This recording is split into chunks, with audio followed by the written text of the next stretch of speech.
Hello, everyone. Welcome to Apogee Up Close webcast.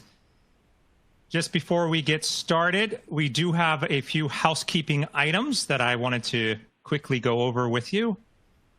At the bottom of your screen, there is a ribbon with multiple engagement tools you can use for this webcast. All of the windows that appear in your console are resizable and movable, so feel free to adjust them to your liking.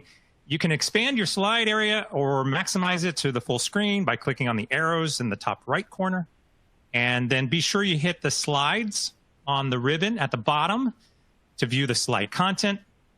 There are some additional resources as well. There's materials that are available in the resource window at the right side of your screen.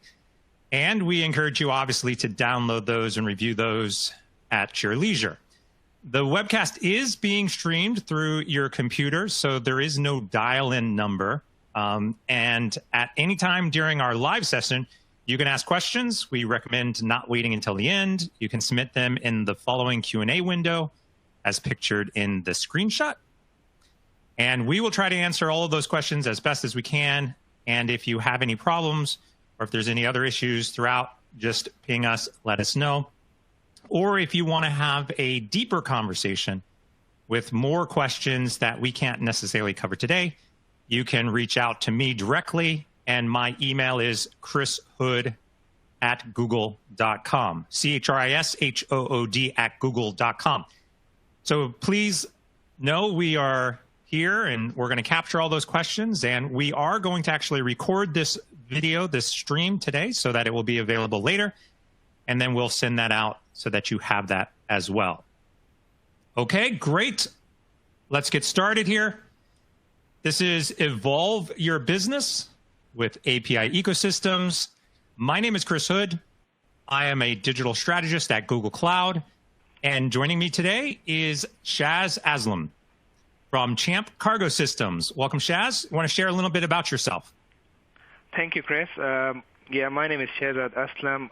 I'm Director of Product Management based in London, and I'm responsible for our key product CargoSpot, which many of the airlines use, and we'll discuss more about that later. Well, really great to have you. Appreciate it. I've heard your story. I'm excited to share that story with all of our people today who are joining us. Let's get right into it. Let's first look at a quick overview of what we're going to cover. So we are going to cover a little bit about ecosystems. I know there's some questions out there about what a digital ecosystem is. We're going to look at your story. I'm going to ask you some questions along the way. And then we're going to open it up for the audience to be able to ask some questions and just look at some next steps. Okay? So during these unprecedented times, organizations across the globe are facing severe and several different types of challenges. And the way customers interact with businesses has changed drastically. Digital has become the first and preferred touch point. But if contactless payments and order online and curbside pickups and even every interaction in some way is influenced by digital, we have to better understand how do we expose these digital experiences to customers quicker, get to market faster, especially as times are changing. So let's first really just quickly understand, what is a digital ecosystem? I think that's a question that gets asked a lot. Digital ecosystems are really the foundation of how you connect to partners or to customers through various forms of technologies, APIs. Usually primarily the API ecosystem allows you then to expose pieces of your company through data or through products with other companies so that they can embed your technologies and your data into their services, thus expanding the reach and the breadth and the demographics and even the markets for who you can connect with through that data and through those products. That's what we're talking about. And if you really look at some of the priorities that customers have today, they are directly related to your digital transformation programs that probably most of you are doing or attempting to do. And so the need here is really, how do you accelerate those digital efforts so that you can stay relevant, especially in this changing times.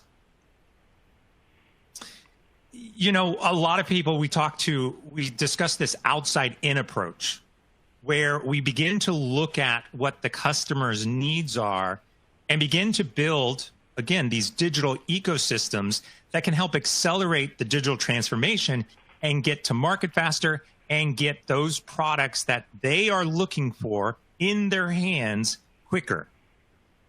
So we had a survey recently in partnership with Oxford Economics. We surveyed over 1,000 CIOs in very large organizations, over $2 billion in revenue. About 50% of the people we surveyed had 10 billion plus in revenue. And we really wanted to understand what it was about ecosystems and the strategies around building digital ecosystems that cultivated different relationships and the ability to get to market faster. And some of the results that we found were really incredible.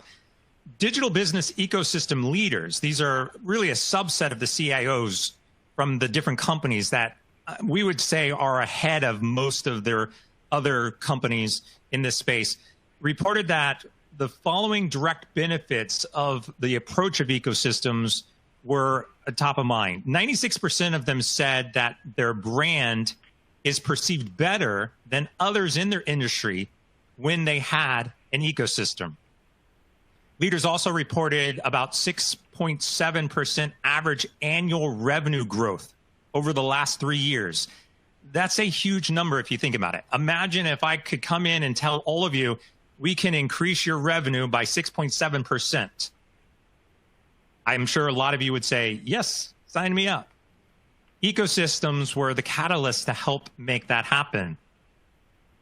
And over half, 52% of CEOs with a deep and integrated digital ecosystem said these relationships, the relationships with the partners and the customers, greatly enhanced innovation, while CEOs with more basic relationships are much less likely to see that boost in innovation.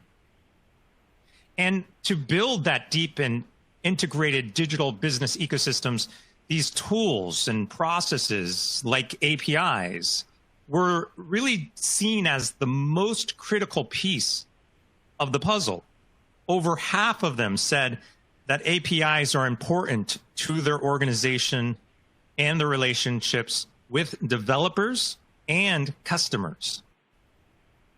But the critical piece here, you know, outside of increasing your revenue, the critical piece is understanding how these ecosystems support your business value. When asked to what extent do your business relationships and ecosystems support the following business goals, either today or in 3 years, customer satisfaction, financial performance, which we just talked about, and successful and rapid innovation are all substantially important to them in the next 3 years. So how about if we ask you a quick question? We'll pose this to everybody who is watching and listening. How does your organization engage and innovate with your partners, supply chain channels, and digital ecosystems? There's a couple of options there. We are not actively expanding. We are augmenting existing partnerships, etc. You can read those, fill in the answer, and we'll come back real quickly and look at the results in just a moment. So Shaz, let's look a little bit more about Champ. Can you share more about what your organization does and what challenges you are working to solve? Thank you, Chris. And thank you once again having me. And I'm really pleased, really excited to share our journey and our story, how we are evolving and already evolved to the level of APIs we have today. So I'll take a couple of minutes just to give audience a bit of a view what Champ is, what do we do, where we operate, and what is our industry. So we are dedicated to air freight, basically. And air freight actually by value is 35% of the world trade, which is around $6 trillion, basically. If we talk about parcels, e-commerce, with air cargo, we send around 20 million parcels in 24 hours. So it's critical to a really very important segment and industry in our life, right? We are around more than 1 million smartphones are shipped within 24 hours. So vaccines, life-saving medicines, and things like that. So we are only focused in the air cargo, and we have customers around 200 customers, which are airlines primarily. Around 70 of them are airline, ground handlers, organizations which help to ship and do the ground operations of the cargo, agents, and things like that. So we have an ecosystem where we have basically airlines, ground handlers, and these organizations who work together to make the air cargo happen, basically.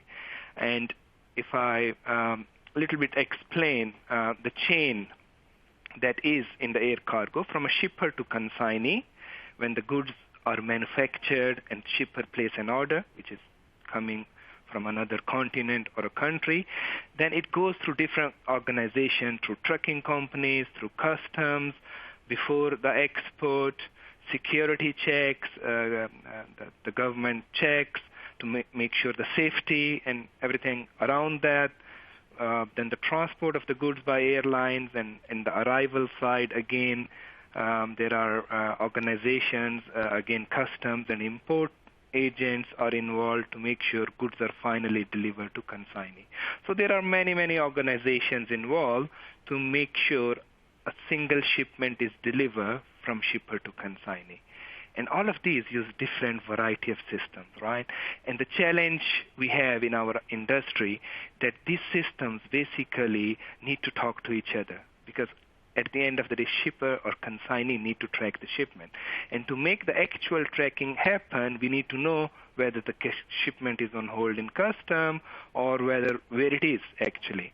So that means the integration is a key challenge in our industry due to nature of this, and because various systems involved around that. And the visibility of information is the key challenge that we have around this in our industry. And that's one of the things that is basically historic challenge of air cargo. And the technologies like APIs give us advantage that we can solve this challenge much, much better than ever before.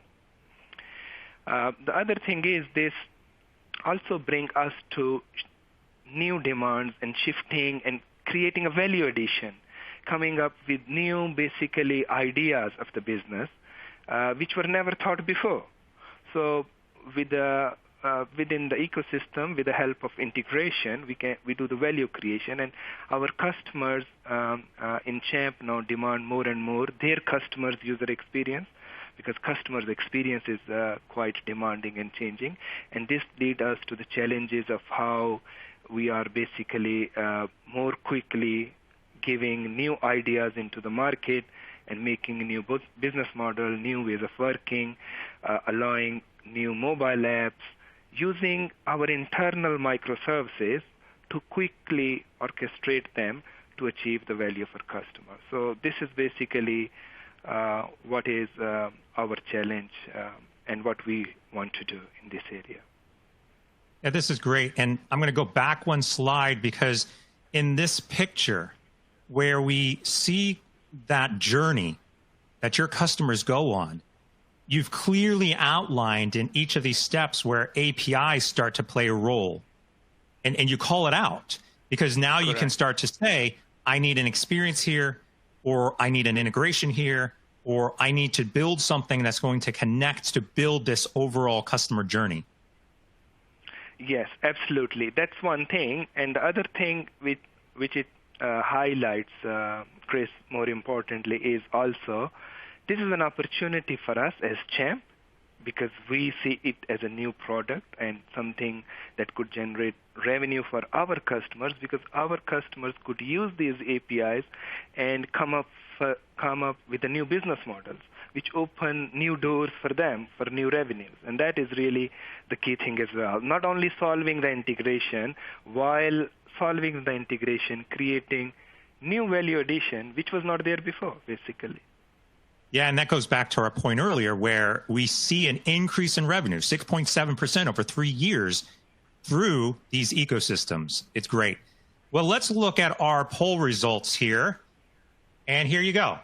This gives you an indication now of how organizations are engaging and how you and our respondents are looking at ecosystems. And here's how we look at those. These are great results.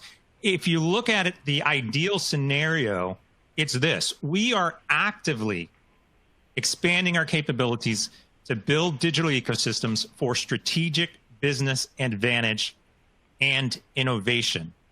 This is exactly what Shaz was just talking about. Here's another question for you. How quickly does your organization get new ideas to market? 1 to 2 years? And believe me, I've heard this. 1 to 2 years is a thing. 1 to 2 months, 1 to 2 weeks, 1 to 2 days, 1 to 2 hours. Very curious to see what everybody says in this poll.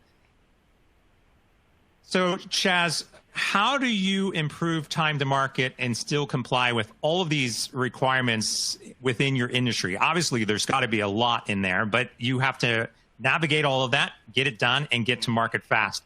How are you doing that?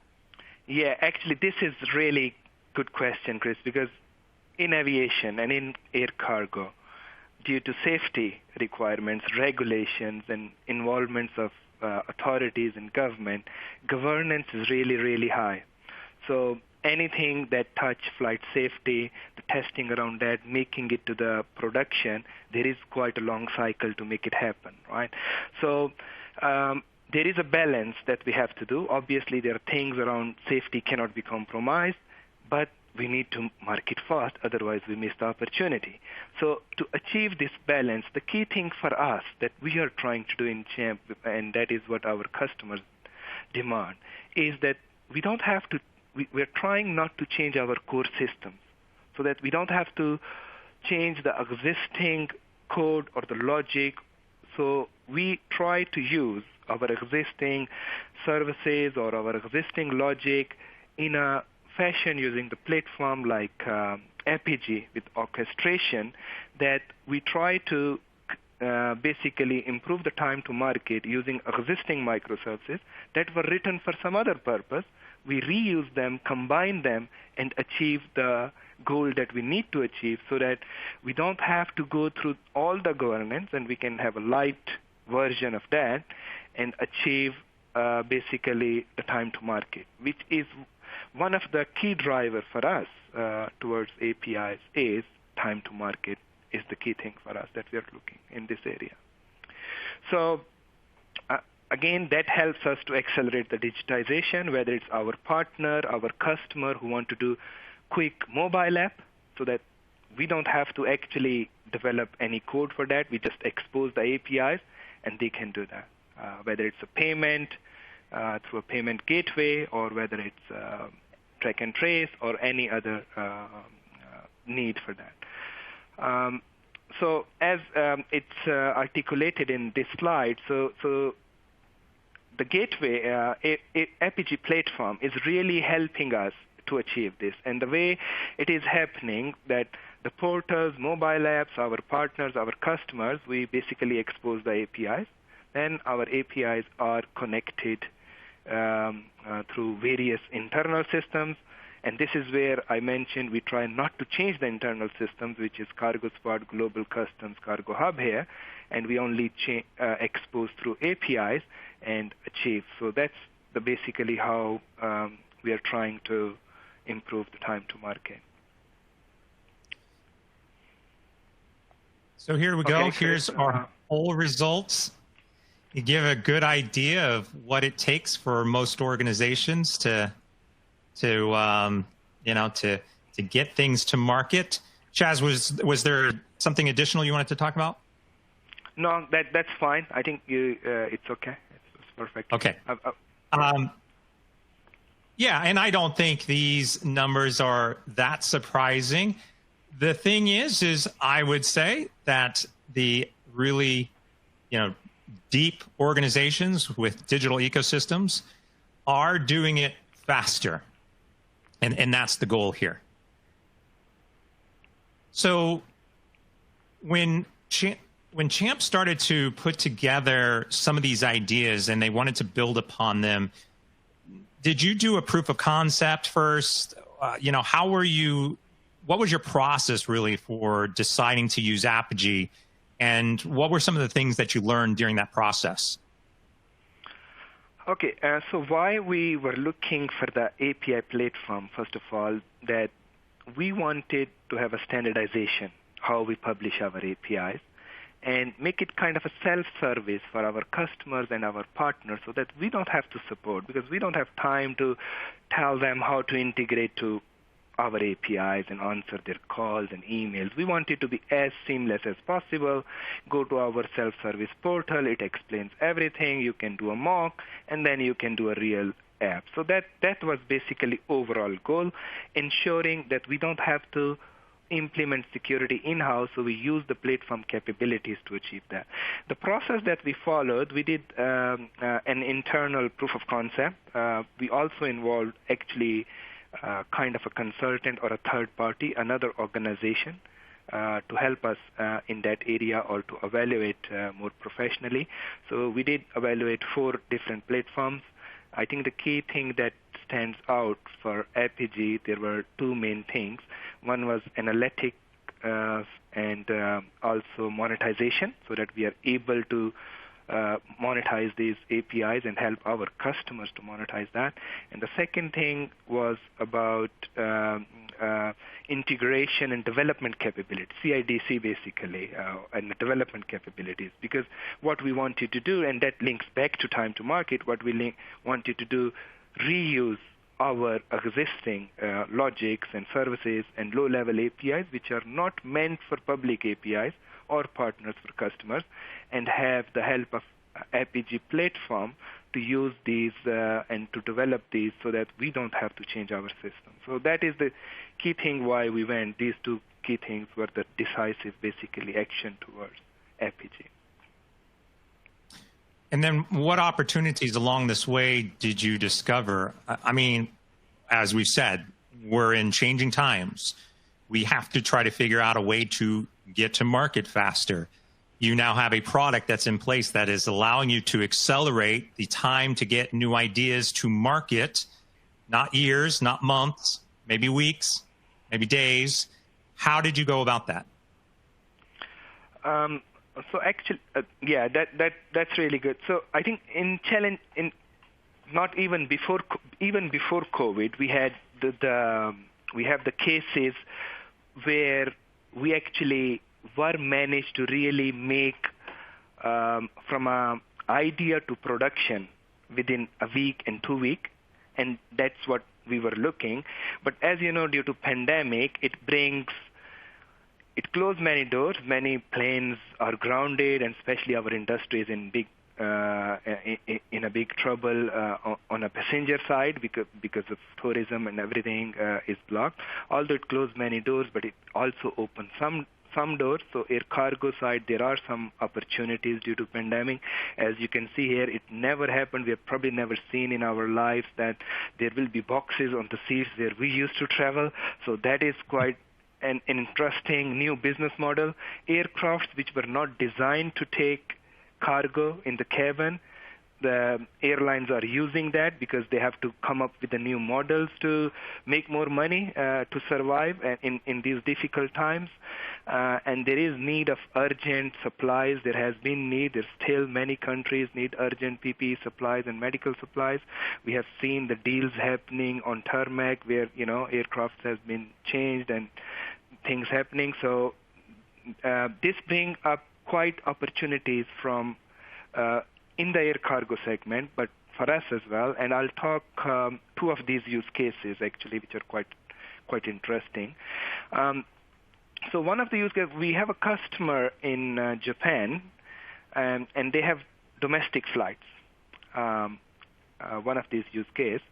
And they wanted to explore a new business model where they could basically compete with road transports, because Japan is quite a long, narrow country, and going from one place to another, it could take really long. So domestic flight really helped to ship the cargo.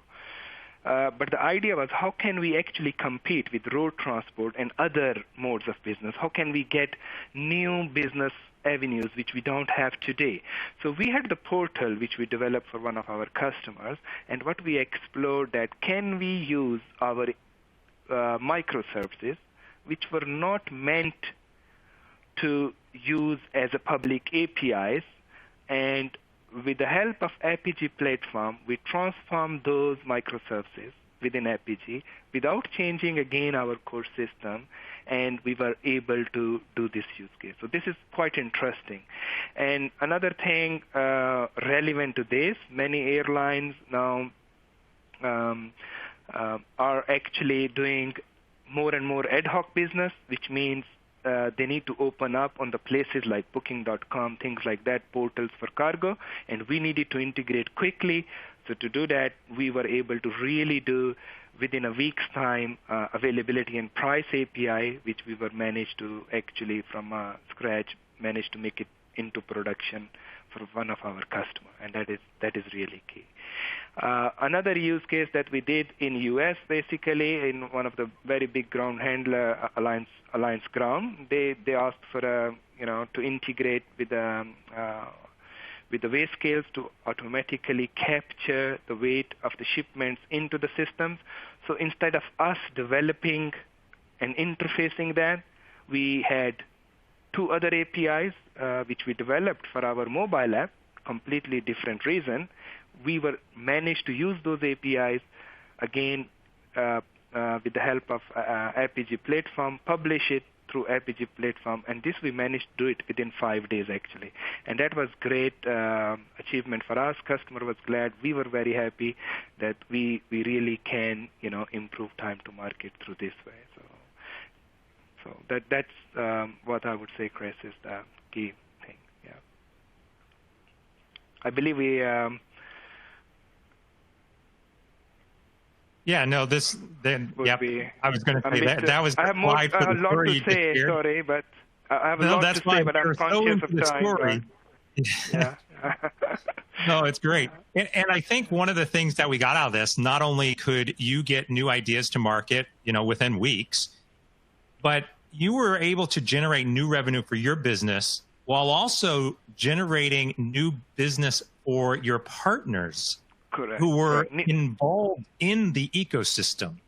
So it expands out, which really brings us to the slide. And from Google's point of view here, as you start to build these new experiences, as you start to focus on this outside-in perspective, and as you start to think beyond just creating one journey, which we saw that customer journey at the beginning of our presentation, when we start to look at this through onboarding developers and bringing in new partners and interacting in new ways with your customers and exposing this data in a way that they can then innovate on your behalf, we start to not see one journey, we start to see 10 journeys and beyond, 10x those journeys through these ecosystems. And we see it from our results when we surveyed CIOs, and we see it from your two use cases and your story at Champ. It's truly incredible and impressive.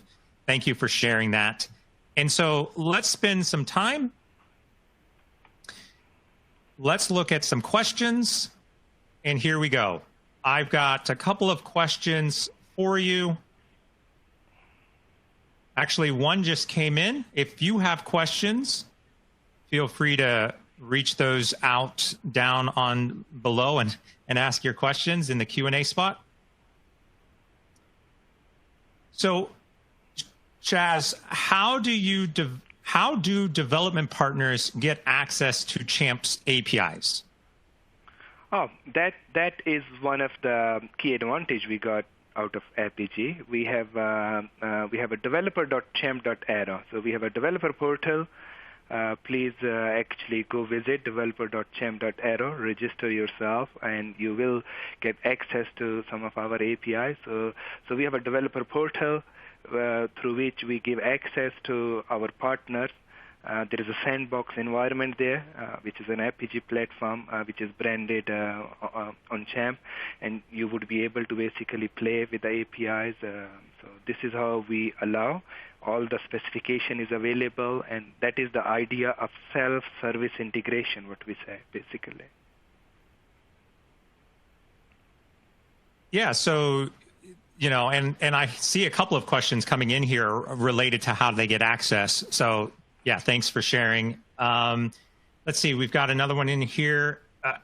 Maybe on a different side of this question, how does Champ look for or find partners? How do you onboard those partners into your ecosystem?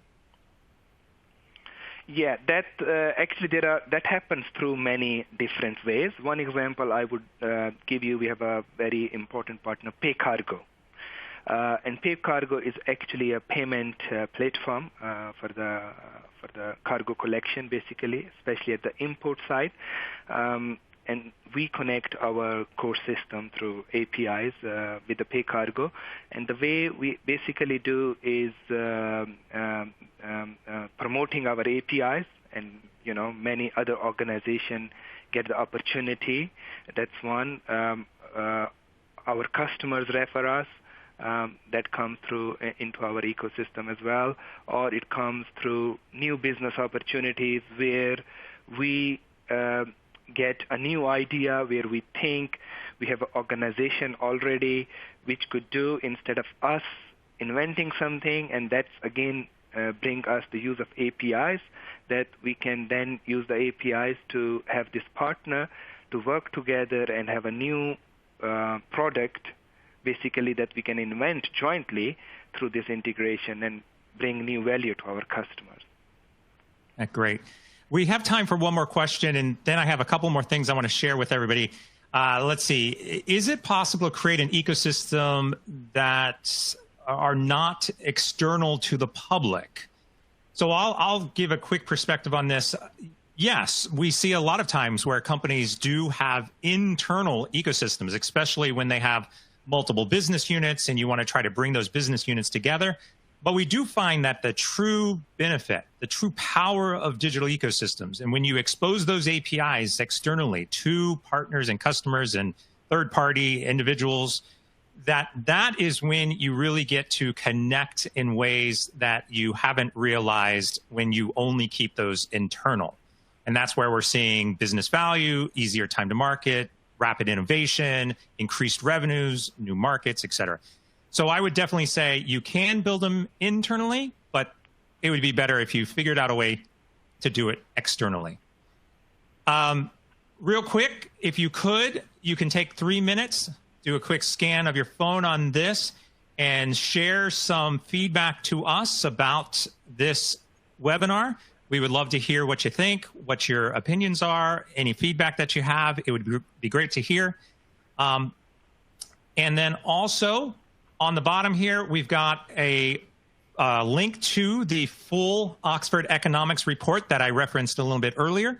So if you want to read the full report and see what CIOs have said regarding all of the various topics that we've covered today, that would be where you can get that.